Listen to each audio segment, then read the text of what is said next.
IAEA 조사단 중국 전문가 보고서는 졸속 일본 맞춤형. EU 에디터. 일본의 핵 오염수 해양 방출 계획의 안전성을 검토한 국제원자력기구 기술실무그룹에 참여했던 11개국 중 중국의 전문가가 처음으로 입을 열었다. 중국 원자능과학연구원의 리우선인 연구원은 6일 중국 관영 매체인 글로벌 타임스와의 인터뷰에서 IAEA는 후쿠시마 제1원전에서 정화 장비인 다액종 제거 설비를 거친 처리수의 해양 방출에 관해 기술실무그룹 전문가들과 충분히 협의하지 않고 종합보고서를 서둘러 공개했다고 말하고 유감을 표명한다고 덧붙였다.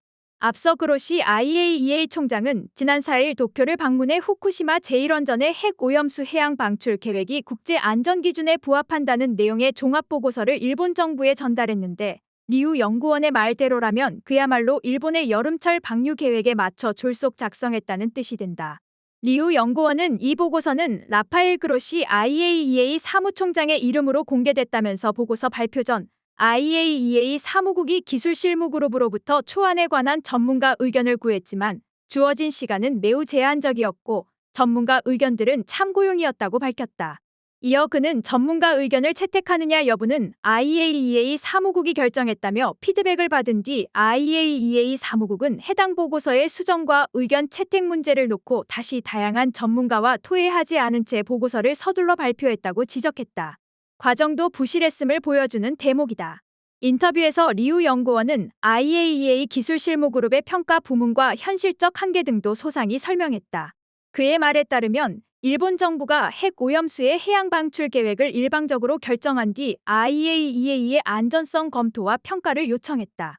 리우 연구원은 IAEA의 평가는 일본 핵 오염수의 처리 후 방출 계획과 일본 정부의 규제 절차와 규제 활동, 도쿄전력의 방류 계획 이행이 IAEA 안전 기준에 부합하는지에 한정됐다고 말했다. 특히 해양 방출 이외의 다른 가능한 처리 방식은 포함하지 않았으며 이 프로그램에는 핵 오염수 정화 장치의 유효성과 장기적 신뢰성은 포함하지 않았다고 폭로했다.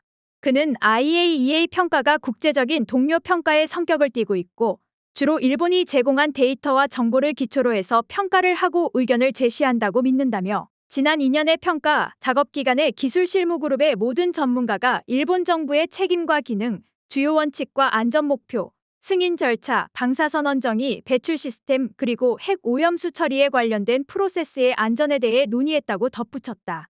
리우 연구원은 방사선 환경영향 평가와 방사선원 모니터링, 환경 모니터링 계획, 직업적 방사선 방호, 시민협의, 관련 당사자 참여 등과 같은 기술적 이슈들에 대해 폭넓고 깊이 있는 논의가 이뤄졌다며 컨센서스도 이견도 모두 있었던 만큼 충분한 컨센서스는 형성되지 않았다고 말했다. 또한 리우 연구원은 IAEA의 검토와 평가는 한편으로 일본의 핵 오염수 해양 방출을 위한 기술적 한계와 규제 요건을 효과적으로 높였지만 충분한 논의를 하지 않았고 후속 검토 및 평가 작업 그리고 장기 모니터링 준비를 위한 적절한 준비를 하지 못했다고 지적했다. 특히 그는 방사능 영향뿐 아니라 해양 방출이 초래할 수 있는 영향은 사회와 심리, 경제, 해양 생태와 같은 다양한 측면과 연관되어 있다고 말하고 일본은 이번 예측 평가를 오로지 방사능 효과에만 적용하고 다른 종합적 평가는 수행하지 않았다고 덧붙였다. 끝으로 리우 연구원은 IAEA가 발표한 보고서는 IAEA가 일본의 해양 방출 결정의 정당성을 인정한다는 뜻도 아니고 일본의 핵 오염수 방출을 승인한다는 뜻도 아니라고 믿는다고 말했다. 100만 유로를 주고받는 일본과의 검은 거래 의혹과 1차 샘플 분석만 갖고 졸속 종합보고서를 발표함으로써 IAEA의 신뢰가 크게 훼손된 상황에서 기술실무그룹의 일원이었던 중국의 전문가가 IAEA 사무국의 일방적 행태 등을 알림으로써 IAEA와 일본의 신뢰성은 더욱 타격을 받게 됐다.